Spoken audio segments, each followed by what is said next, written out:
Live from the internet and recorded on August 29th. Nope, wait, August 30th, 2018. This is the Crystal Chronicles, your official, unofficial Dissidia Final Fantasy Opera Omnia podcast. This is episode number 22, yeah, I've said the date already, so let's just jump on with the names. My name is Pierre, and I'm joined by usual by my good friend Mark here. Hey Mark, how we doing tonight? I'm good, Pierre. How are you? Dissidians, Twitchers, welcome, welcome, welcome. So many things tonight. I've said it pre-show, but I want to apologize in person right now. This should have been recorded yesterday, and yesterday at this exact time, I was in this exact spot right here with my laptop where it is, except that I was in. Let me turn down the camera. I was in this exact position right there, and I fell asleep like a little boy. So, or an old man. Or an old man. It really could be either or. We're getting closer to one than the other, so. It is true. So I very sincerely apologize to all of our listeners. I dropped the ball. We've been doing this for close to 80-something episodes now throughout, the FFRK part of our podcast, and now the Dissidia part of the podcast. And this is, if I'm keeping count correctly, this is my third or fourth time that I've blacked out about half an hour before the show. So again, I apologize, Mark. I apologize to our listeners. I'm not keeping count. So I'm not keeping count. I wanted to be straight out up front with it, and just get out with it while So Dissidia, what would you know? There was. It's a game. It is. Go download it. Seriously speaking, now that I've said, hashtag fail my life, the whole thing, let's just jump on and say thank you, developers. We'll hit this quickly, but the last update of Dissidia has had to be the best UI update they've ever done since the game was released. Now, those of you playing the Japanese version, we all know this is not new news. You guys were already adjusted to that. You were expecting it. But those of us who like to keep a little bit of news or a little bit of excitement in our game and only play the global version, the quality of life adjustments that have just been released are absolutely awesome. And as I said, we'll get to that in a second. But before we do, there were plenty of gifts that came with the last update. Part of that came with, I believe it was even earlier than the update. It was the Twitter campaign gift that we got 250 gems out of it. That was even before the update, right? Yeah, it may have come. I mean, I got it when I logged on after the update. So. Okay. So it was at the same time. Yeah. Either way, 2,500 gems. Yeah, free gems. Nice. With all the half-price banners that we have right now, it's definitely nothing to be against. Right. Now we couldn't have a show last week before because of personal life being a super huge jerk again, and we couldn't do our very important, how do you call it again? The word is slipping through the lobby. We couldn't do any lobbying for the character pool that was going on. We tried to get a hold of people on Twitter and Facebook. Basically, it was announced during the Square Enix live stream. They announced that they would release one of 3 characters. The choices were Kuja, Quistis, and Lena. There was a pool on Twitter and Facebook. They were going to collect all of the votes together and early release one of the 3 characters. Now, we all agreed, everybody on Reddit, Twitter, Facebook, everybody agreed that Kuja was by far the strongest character, and for that very particular reason, no one wanted to have him released early. Simple reason is the Sazh banner drained all of our gems, all of our tickets were all absolutely shit bad broke, and nobody wanted to see Kuja come along. Now we tried to Yep. lobby this shit as bad as we could, but it was not enough. And what would you know, Kuja won by 200 votes. The percentage of the votes were out. Square Enix were really transparent with the numbers. Kuja got 43%, Quistis got 42%, and Lena got 15%. So what would you know? And I believe it's 6 or 7 days from now, Kuja is going to be released in global way ahead of time. 2 days from now. 3 days from now. 3 days. Okay. September 2nd, our time. So 1, 2, 3 days from now. Sunday, then. Yeah, Sunday our time. Yeah. And if I'm not mistaken, Kuja, well, for us anyway, is going to be the first character that comes out with a free 15 CP weapon, right? Yeah, we hope. Yeah, I mean that's what it would have been in Japan. So yeah. So we'll see if they do that. That would be great. Yeah, it's a great banner. Yuna's on it with her 35 CP. Kuja's great. Somebody else is on that banner. Yeah, I was going to ask you who's the third. Somebody else. Setzer. Yeah, and so Setzer's weapons. Both of his weapons are on there, which is good. He's not a bad character to have at all. So wait, is that going to be the first banner that's going to have 3 35 CP weapons on it? Because usually it's 2 35 CP weapon and one character that doesn't go further than 15 CP. No, I think we've been in, haven't we? Or no, I guess we haven't been. Nope. The Kain banner is not 3 and 3. Yeah, no, you're right. It's Layle, yeah. So that will be, besides the Lost Chapter banners, that will be probably our first event banner, character event banner with with 6 weapons instead of 5. That'd be pretty cool. So, which means lower rates. In one sense, it's a little harder to get one specific weapon if you're trying to pull from a pool of 6 instead of a pool of 5, but does increase the chances of getting the 35 CP a little bit. In other news, there were character adjustments with Wystola, aka Mary, on this podcast, and Ramza. I don't have notes close to me right now. Was there any major buffs or adjustments, or? Yeah, Mary got some more ability uses and something, and Ramza's pretty significant. His powers are now based on his attack. Okay. So I thought that was already the case, because I remember we talking about his artifacts needing to be attack based. I remember we talked about that, and I usually don't remember much, so it must have been true. Yeah, right. I don't know. Anyway, no big deal. Character adjustments. There's a limited time gem sale going on right now, and for reasons probably being Square Enix does not like money, the COOP cards are still not back. Weird.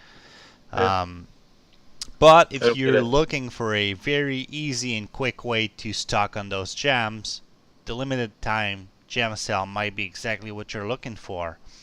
And Square Enix promised they would do it. They did. The Android 9 Pie phone is now compatible with Dissidia Final Fantasy Opera Omnia, and for that reason they decided to extend certain events and even bring back certain draw banners, including the Sazh banner, the draw banner. So obviously I had just close to 5,000 gems lying around. You would figure I would give that a shot, and you would be absolutely right. Did I win the guns? I did not. I got another freaking Yuna 15 CP weapon. Yeah, that shit ain't happening. It's a sad story. Yep, it's not. Man without a gun. Yep. There's the man with the machine gun, and there's the man without the Sazh guns. So they're not the same man. Do not be mistaken. I'm Canadian. I do not own any guns, so I'm definitely not the man with the machine gun. That's how we roll. I thought there was a lot of guns in Canada. Yeah, the police have them. Oh, the police. Yeah, normal citizens we don't. There's no such thing like hunting, like winter bears or. Oh yeah, we got lots of winter bears. We don't go beaver hunting all that much, so. Yeah, well, we like to hunt the elusive game, man, with our miniguns. But there's one thing Canadians and Americans are hunting alike, and it's quality of life changes. And what would you know, there's a big one on the carpet dead in its pool of blood right now. And oh my god, it's the weapon enhancement. Is it good? Very oh nice. Jeez, it is. First Very off, nice. I didn't even realize it, but they got rid of the freaking normal, medium, awesome, like normal, great, excellent, stupid kind of buff you would get, which was experience, basically. Yeah, like experience points, or like you would waste 10 freaking orbs and you'd get like nothing, and then you would waste one like crappy orb just to finish a level, and it'd be excellent. What was wrong with that? It's gone. And it was replaced by something even better. Now, you can use up to 30 items, and you can use up to 1,000 orbs, well, 999, and there's an auto button like an FFRK. So you take all your garbage equipment, and then you just press auto, and it selects the right orbs, and ta-da! You've got maxed weapon. And the success rates have been increased, so so we're always getting the great experience for our upgrades, as opposed to just the normal. So we've all, basically the items and orbs you use are now worth more than they were before. So just for that, I'm gonna push the table ahead of me like this and say, thank you, Square, for this. I am very, very, very thankful. Just that alone, you could have done only that, and I would have been really happy. And by the way, if you're listening to this at home and you don't have the video, I was on my knee, like arms in the air, and there's probably a name for that in English. We're not worthy. We're not worthy. Thank you so much. We are so not worthy, but we appreciate it, and do not take it away, or we'll be really mad. There will be rioting in the street. There will be rioting. The artifacts have their own tab now. They do. You can use up to 30 artifacts. You don't need to with the experience, thankfully. And there's a feature that they don't mention that is nice with the artifacts. When you go to enhance an artifact, the similar artifacts for limit break shoot up to top.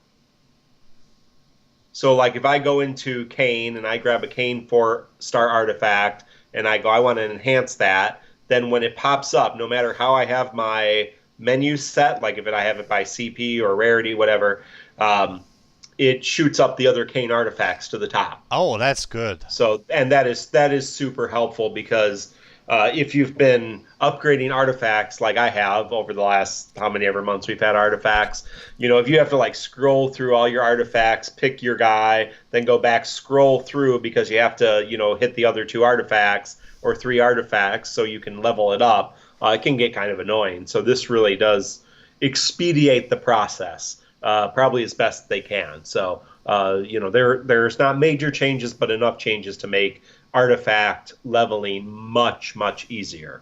Make artifacts great again. Or just make artifacts great at all. Well, I would still like artifacts to be, not as crappy in terms of the randomness. But, if they're going to be random, might as well be, a little easier to grind away. So these are definitely good. And speaking of artifacts which grants passive abilities, there's a new menu when you equip the skills for any character that will differentiate the normal abilities, and then you have passive abilities. I'm not sure the UI is super well made at that point. They're trying to make a difference between the character normal abilities and his passive abilities. I find it just a bit confusing. I'm not sure the auto button is working really well on that. So if you look at your artifacts, your character's artifacts, the the artifact passive, if you go to your passive abilities, excuse me, the artifact passives will be like on their own little tab. Yep. It's not really a tab. It's almost like a little button that you click, and then like it opens up menu. it's like a sub menu. That's better because it is not a different tab. It looks like one of the other passives, and you press it, and it shoots open the other one. So it is fine. It's fine with what it is, especially if you organize your. You can sort your passive abilities by CP or by how you obtain them. But you only have 3, so there's no real big sorting necessary. It is just nice to have them separate, I guess, for some reasons. Yeah, absolutely. I mean, just it is what it is. So, yeah, another tab would probably have been fine, but it might be a little too hard for them to do that. Then, let's see, they changed a little bit about how the armor token exchange items are listed. They're now sorted by series, except for even character that are on top. So it's a minor thing. I believe they changed how the auto-lock system work for the items that you merge. So 4-star item that you merge together will no longer be automatically locked. That only will apply to 5-star items. Yeah. Which is not a bad thing, because that pop-up was beginning to be a little bit annoying. Yeah. And then there's a change that everybody wanted and nobody freaking care for. It's now that it's live. It's the co-op goal change. There's now 2 modes. You can have a just for fun option when you sign up for co-op, or you can go with boosted characters only. The problem is nobody cares for that. And here's the thing, and I'm going to be really honest and really transparent with you guys at the risk of humiliating myself once more.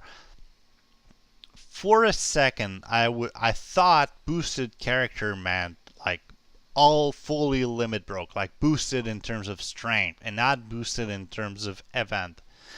So I pick up boosted only. I host 2 games. It goes fine. My 3rd game that I host, the second player that joins uses like the hand thing, points my character, points boosted, my character boosted. So and 4 or 5 times like this. So I get the message, I'm doing something wrong. So after the fight, I switched my character, and this was like the second co-op thing with the Final Fantasy 1 and Final Fantasy 2 bosses, Garland and Emperor of Darkness. So I pick up Zidane, who's one of the boosted character for that, and what would you know, the next person that joins has Sazh. So I do the same thing. I'm gonna be doing it fine. So I take the little hand, point him, point boosted, and he keeps spamming like the Mog thing. It's fine, I've got this. It's fine, I've got this. So I figured, you know what? There's no point doing this. And ever since, I haven't really cared, and everybody's just joining, and one time I decided, you know what? It's taking forever to queue on. Let's try this. So in that same fight, I queue on just for fun, and a level 35 Galuf joins in.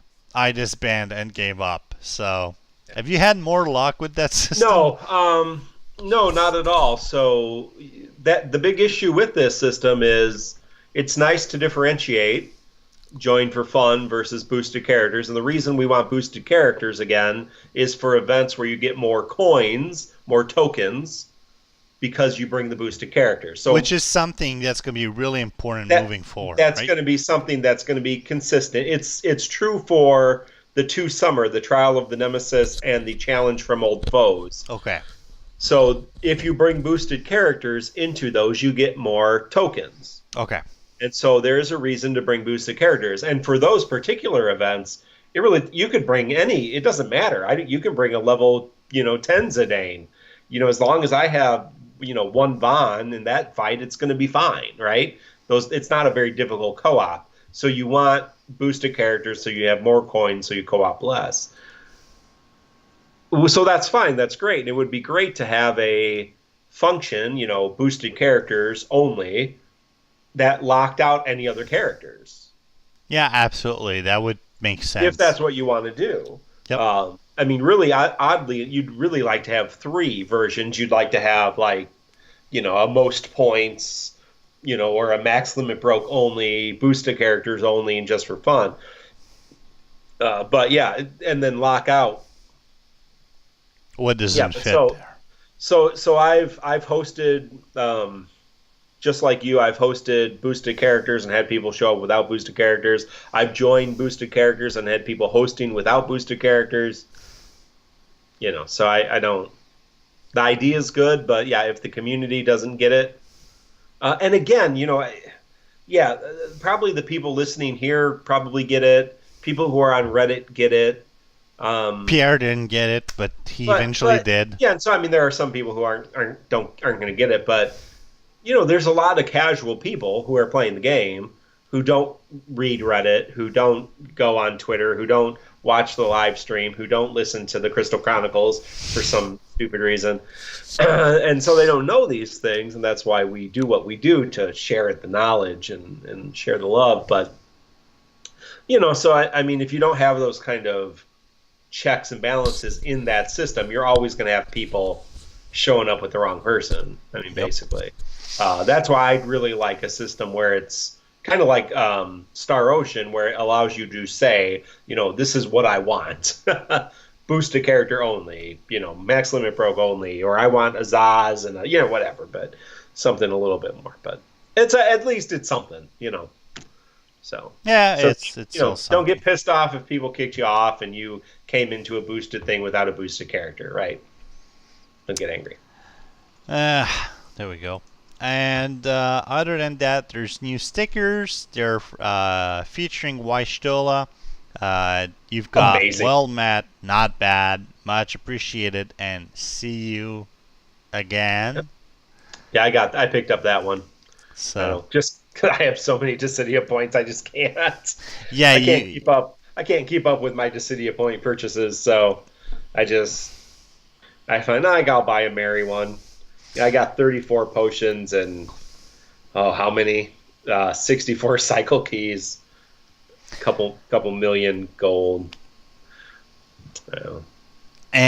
Other than that, there's a new mission. Basically, there's skill bonuses for completing each chapter. They've been increased, and they increased the first daily mission from 1,000 to 2,000 gil. More money. And players can now back up their accounts in other services beside Facebook. For example, iPhone players can use Game Center, Android players can use Play Center or Google Super Play, Super Fun, whatever it is. Super Fun. So yeah, that's and then there's the very classic various UI updates and several bug fixes. Yes, that we will find here and there. Yeah, like the artifact things coming to the top, So exactly. Nice. It's the little unannounced things that are the best. Bring you joy. Which brings us to a lot of things we haven't covered for the last week, 2 weeks. So we're going to go through them real quickly. Again, this might not be super big news if you're a diehard fan of the FFOO and you've been up to date with everything, but just in case it is not your thing, for example, there's the challenge from Old Foes event that's still going on for 3 days at the time we're recording this, featuring Garland and Cloud of Darkness. Obviously, at that point, we as a community have already got all of the rewards that were attached to that. There were draw tickets, armor tokens, all of that junk, power stones. One power stone. Yep. 2 between both of them. 4 from the thing. So 4 total. A bunch of things. Dissidia points for your stickers and whatnot.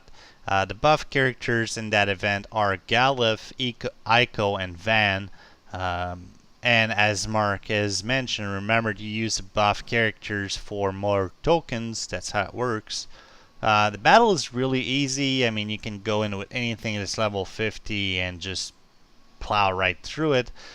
But in case you need to know, Garland is weak to fire, Cloud of Darkness is weak to holy, but she resists dark.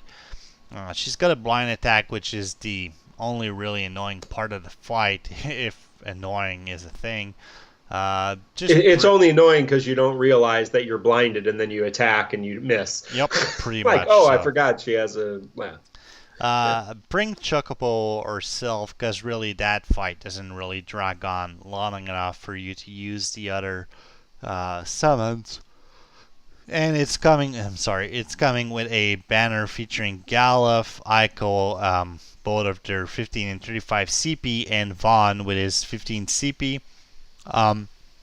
I've seen a couple of Eikos on that fight, and man, are they freaking brave machines. Well, a buffed Eiko who is against a character weak to holy is a brave battery nightmare. Yeah, I mean, she generates so much brave for the party when she is buffed and attacks a character weak to holy. It's crazy. Yeah. And Vaan's doing crazy damage with luminescence too, so I mean, you're talking 30,000 damage. Wow. Yeah, so that's ridiculous. So we're not going to spend much more time over that event because it's almost over. It's really easy. Just keep in mind that for the token rewards, you've got 1 Power Stone, you've got plenty of draw tickets, you've got armor tokens. Obviously, you can use treasure books to double the tokens you're getting. If you have not received all of the rewards for that battle or for the Kuja Sephiroth event, make sure that you at least go through all of the major rewards. Like I said, Power Stones, draw tickets, and armor tokens. They will not be coming back. In 3 days, they'll be over. You'll have 48 hours to spend your tokens, and then they'll be gone forever. So don't leave Power Stones and armor tokens on the table, people. It is not worth it. Don't keep those tokens hoping there'll be a use for them later on. There will not be. So do not make that mistake. And again, I remember you might be fearful a little bit. We all remember, if you've played Final Fantasy Record Keeper, when they first had the memory crystal thing going on, we had like 5 or 7 to spend, and then they went away, and then they came back. And those of us who had not spent all of their crystals and it was a big drama over that. I don't think Square Enix is going to be doing that mistake again. They were very clear about it from day one. Once the event goes away, those tokens are gone. There's no need to save any. You'll just lose them. So even if you need to, spend the last 20, 30 on crystals, do that. Don't leave any crystals unused. There's no good reason to do that. All right, moving on. I really don't want people to lose their tokens. I mean, it's our earned currency. There's no good reasons. So, Proud Lands of Baron, the Kain event. Now, you've got something, and if you've been listening for this show for the last 6, 7, 10 episodes, you know we've got one great collaborator. His name is MinoSpelgud, and he's got a theory on Kain that Mark has shared with me earlier today, and I thought that was totally spot on. So, Mark, I'm going to let you explain it to your listeners because this is just too great. So go ahead. Yeah, this comes from Mino's evaluation of Kain on Reddit, and we will link that in the show notes, so you will be able to read. I encourage you to read the entire thing. Well worth it, especially if you are a Kain player or interested. Should I pull? Should I not? Or what's this Kain character all about? I think it's worth reading all the evaluations. Regardless, sometimes they're wrong, not from Mino, but from other people. People are put up their own evaluations, but it's good to get some more information on the characters. So Mino writes this: Kain was robbed. His life would have been great if Cecil never showed up. Kain was supposed to be the advent of an unforeseen level of power. He was destined to become the military leader of the mightiest kingdom in the world, becoming a living legend and marry the love of his life. Then an alien star child fell from the heavens and usurped his destiny. Afterwards, no matter how much Kain excels or achieves, he will always be outperformed by the outsider who dropped from the heavens. Now his fate is to be forever overshadowed by another. No matter how great he was meant to be, his legacy is lessened because there is someone slightly greater. He can never be the best, just really good. Which is a damn shame, because in any other normal life where this outsider didn't exist, hell, he shouldn't exist, Kain would have certainly, deservedly, won title of the best. Is it any wonder he turned to darkness after having spent his life in shadow?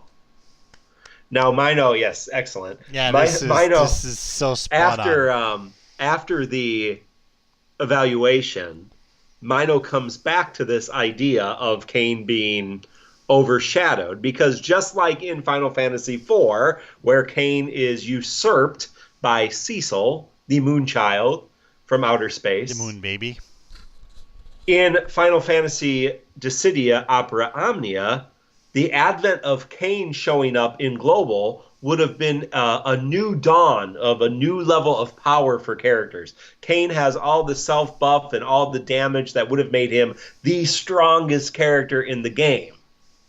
Until, just like Cecil, from the heavens, a man descended called Sazh. And Sazh broke, not lessened who Kain is. Kain is still really great, but Sazh can make everyone else as great as Kain. So very, very, very smart analysis from Mino. Very funny, obviously, but also very, very poignant. Poor Kain gets robbed in Final Fantasy IV, and he gets robbed in Dissidia Final Fantasy Opera Omnia. That being said, he's still awesome. He's still a great character. He has great range DPS that nobody else has. He's got tons of damage and all the self buffs your lone guy needs. He's a lot of fun to play, and he's got a lot of utility. So we're not giving up on Kain just because God Emperor Sazh showed up and stole his thunder. There we go. We're all Kain lovers. Thank here. you, Mino. Yeah, that was I was a first minute Final Fantasy 2, which was at the time, and 4 now player. I had never seen Kain in that aspect, and I've got to say I'm seeing Kain with a new light right now. And let's take a moment to talk about Kain's introduction in Dissidia Final Fantasy Opera Omnia. I think it's clear the way we're looking at it that the time frame from which Kain is coming from is when Cecil has become a paladin, right? Yes. Okay, so it's kind of surprising for him to see the Dark Knight version of Cecil with a big gap of knowledge where he knows where Cecil is going. So yes, and Kain was summoned, if you didn't catch it. Kain is summoned by Spiritus. Yep, that's correct. From the bad guy god. Yeah. The bad god guy. Yeah. Yeah. And I think maybe in NT he's kind of on the bad guy side, if you have that. So, but it appears Kain and Cecil's brother, whose name completely just escaped me for some reason. Golbez?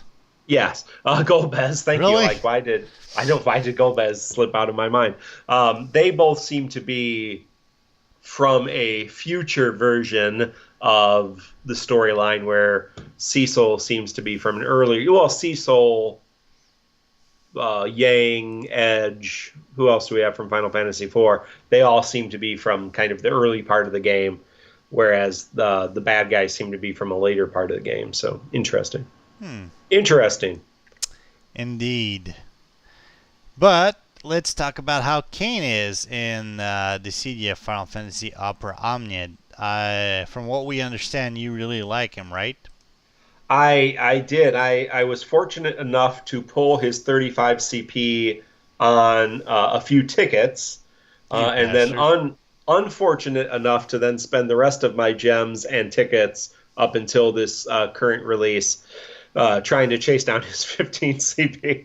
And in the meantime, I got 4 of each of Shantotto's weapons. So I haven't done anything with her yet, but I do have both of her weapons limit broke. So I have a fully limit broke Kain. Kain is one of my favorite characters in the Final Fantasy saga, period.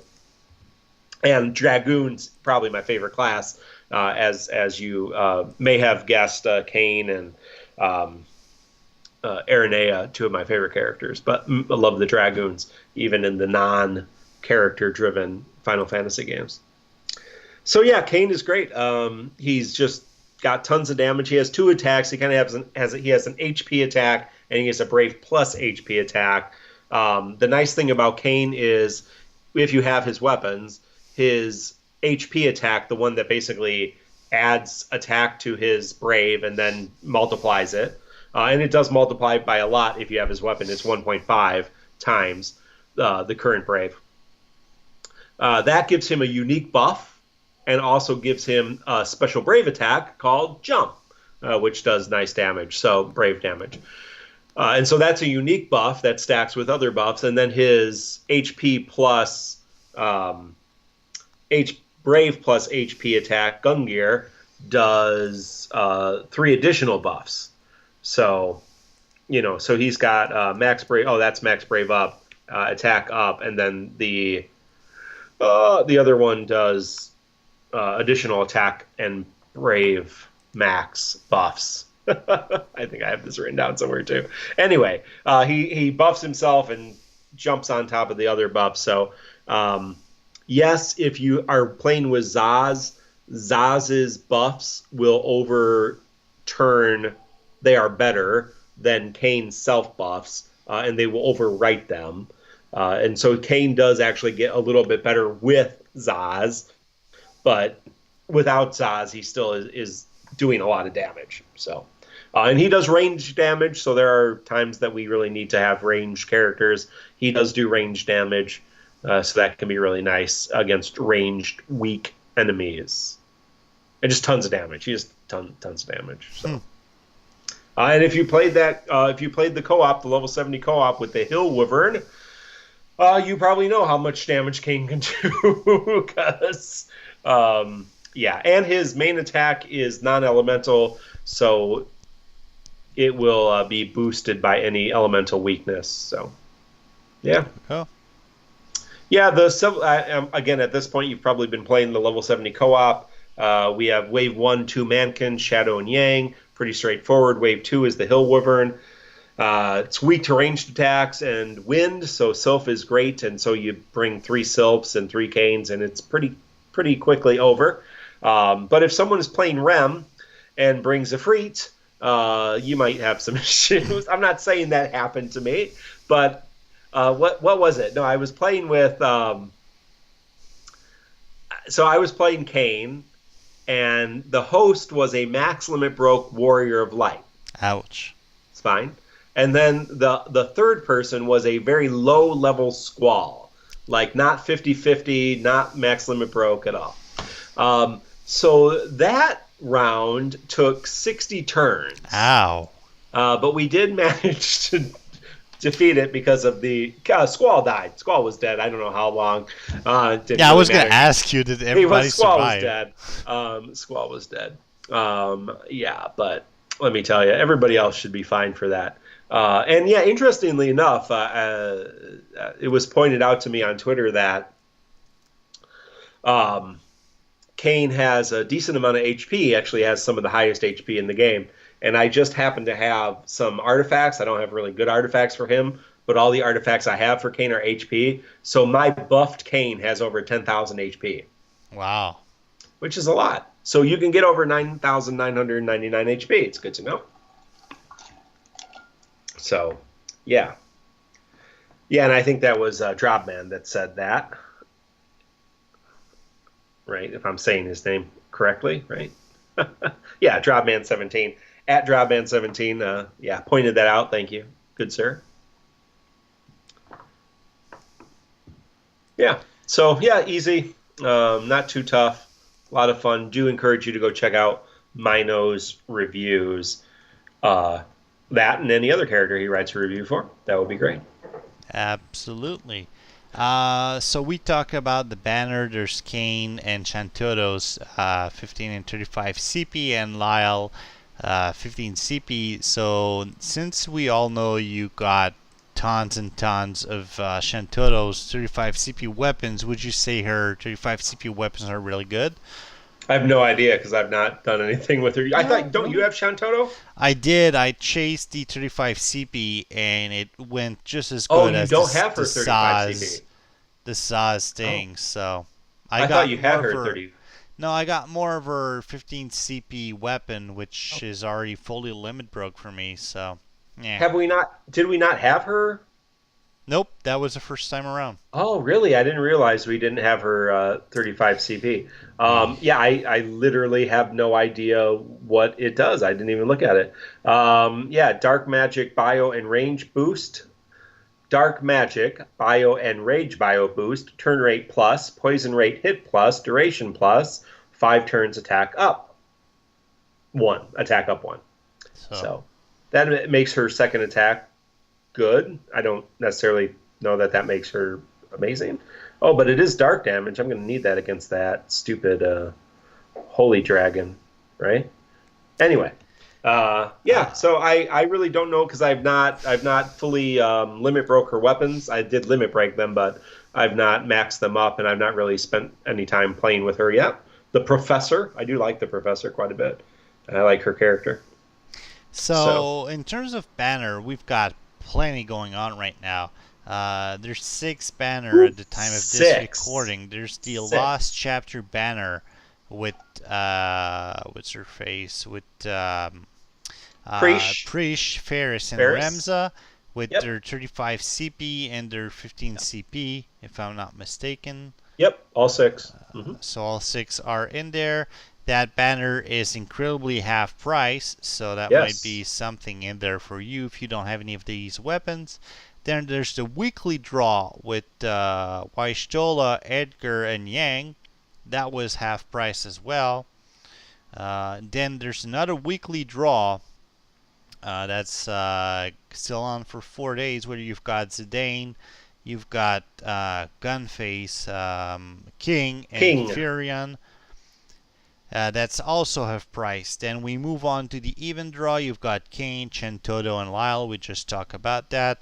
Then you've got the campaign draw with Eiko, Galuf, and Zidane. And finally, you've got the Sazh banner, aka the actually Squall banner with Sazh and Yuna. That's still on for 4 days, again at the time of this recording. So if you're still hunting those guns, which I decided to give up on, you've got a couple more days, and luckily for you, there's the Lost Chapter events. There's the World of Illusion Treasure Hunt event. There's plenty of gems to go around for you to gather and draw. If you're new to the game, this would be a great time, because one of my issues of this game is there are times if you are a new player where you really have no banners to draw from. Yep.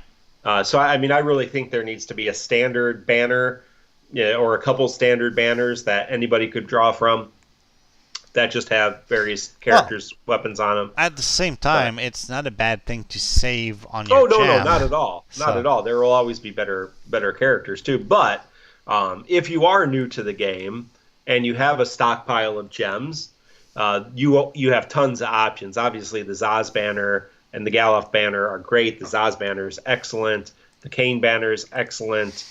Prishe, Faris, Ramza is not a bad banner.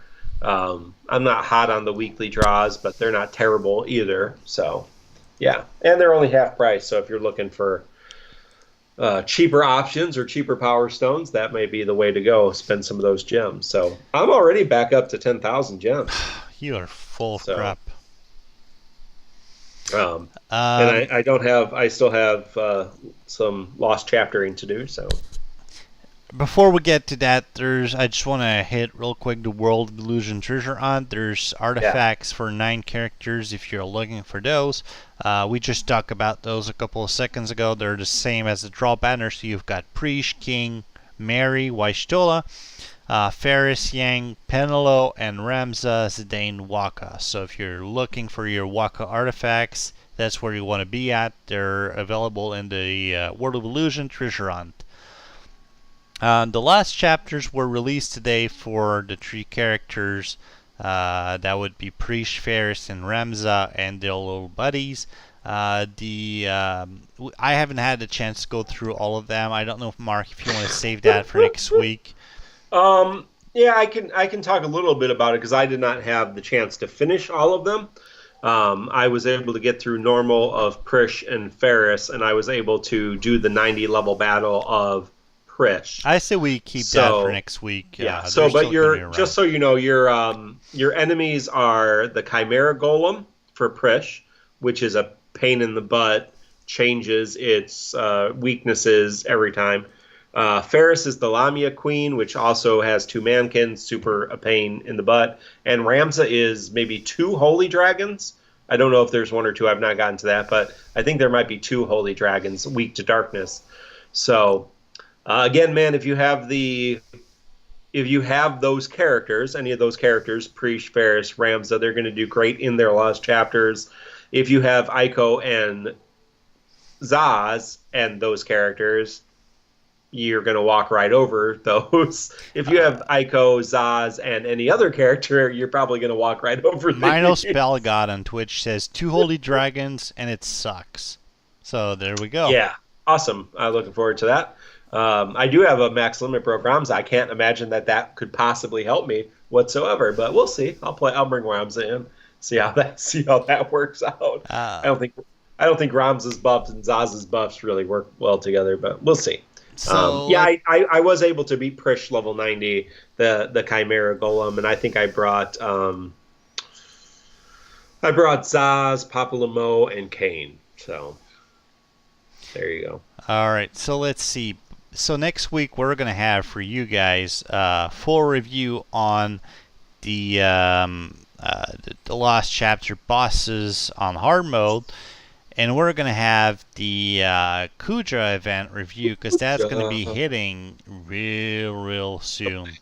Yeah, and if you're listening, if you're on Twitch or if you're listening to the podcast and you want to tweet us or at us on Twitter or Facebook with your winning team or strategy for the Lost Chapters, we'd love to share more people's, kind of winning strategies or team setups, or just the characters you brought to beat those level 90s, or any tips and tricks you have besides just me and Sazh. So, I mean, we could say just bring Eiko and Sazh and some other character, and then you'll win, right? But obviously, we'd like a variation of strategies. So, absolutely.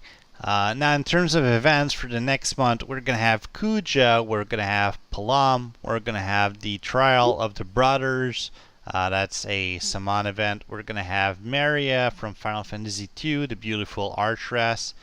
Then Quistis, that's going to be joining, and then Odin is going to be to join as a permanent Saman. So that's what we're looking at forward in terms of characters. Yeah, so we're supposedly getting 4 character events this month in September: Kuja, Palam, Maria, and Quistis.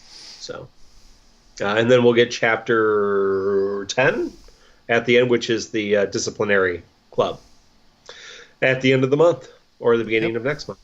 So that's pretty much do you want it. to do question of the week? All right, question of the week. I totally skipped over that. Go ahead.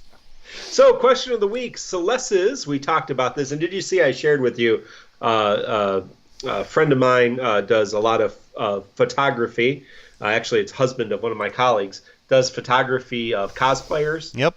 Great photographer. Steve Davis, right, is his last name. Let me double check that. Because it's not the same last name as my friend. So, my colleague here. So yeah, does great. Steve Davis photography. You can check him out on Facebook. Steve Davis photography. Oh, give him a plug here. he does great photography and does a lot of cosplayers, goes out to conventions. So he was at Wizard World or Comic-Con, something like that. I think he was at Wizard World.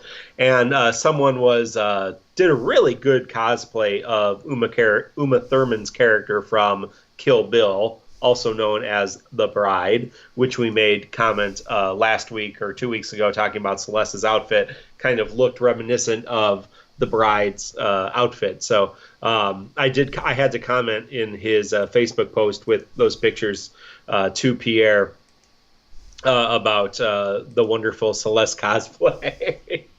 Although, quite honestly, she did kind of look good at it for a Celeste cosplay too. It worked. Yeah. So anyway, question of the week. So Celeste's outfit for Dissidia Final Fantasy Opera Omnia is based on concept art, which is different from her classic look. What character outfits would you like to see or see changed in Dissidia Final Fantasy Opera Omnia? Yeah, on my end, I want to see the lightning suits from any other of the games, kind of like FFRK had after a while. I think lightning is pretty cool looking in any of her suits after, Final Fantasy 13, 2, and 3. So any of those would be good for me. Yeah. I'd love to see white dress Renoa. Oh, wait, we don't have her yet. Yeah, I was going to say maybe start with...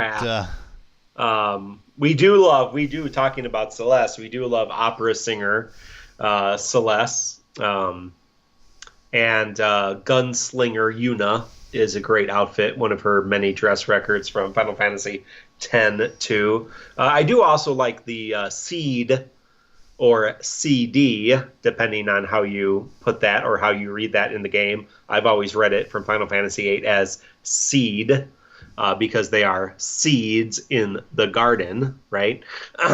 But some people continue to say CD. SEE capital D.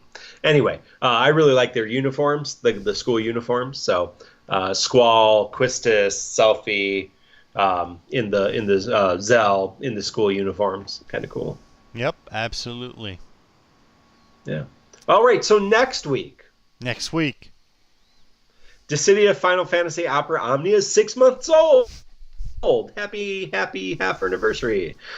So, my question for those listening, how are you coming along with the game? Have you completed all the content? Are there things you're struggling with still? Vanille's level 90 Lost Chapter, for example. How many max limit bro characters do you have with, 15, 35 CP, armor, etc.? Include how long you've been playing, and if you are a free-to-play or pay-to-play blah, blah, blah, blah. Pay to play. If you spend money on the game is what I'm getting at. So just thought I'd share, so how long have you been playing? How far are you? You a day one player, cleared all the content, got 45 characters, all that kind of stuff. So I thought it'd be fun if people want to share kind of what they're doing, or we could share, people can know where we are in the game for next time. Thank you. Done. All right. So we're looking forward to your answers. If you're listening to this on YouTube, leave a comment. Otherwise, you can reach us on Twitter at FFTCC Podcast. We're on Facebook at the Crystal Chronicles. You can send us an email at kupo@tccpodcast.com. Again, all of our social media links are available at tccpodcast.com. That's pretty much our show for us. In the show notes, you can get our player codes if you want to friend us in the game. I tend to follow back anybody who follow me whenever I have the space to do it, which right now is because I just cleared my list. So that was episode number 22, recorded on August 30th. We'll be here next week with the last chapters, with the Kuja event, with the question of the week, with so much more content. We're looking forward to have you on twitch.tv/the Crystal Chronicles. Thank you so much for being there. You guys have been great. Thank you, MinoSpelgud, again, for all of your help. Very special collaborator, which helps us very much. And we'll see you next week. Thank you, Mark. Thank you, Pierre.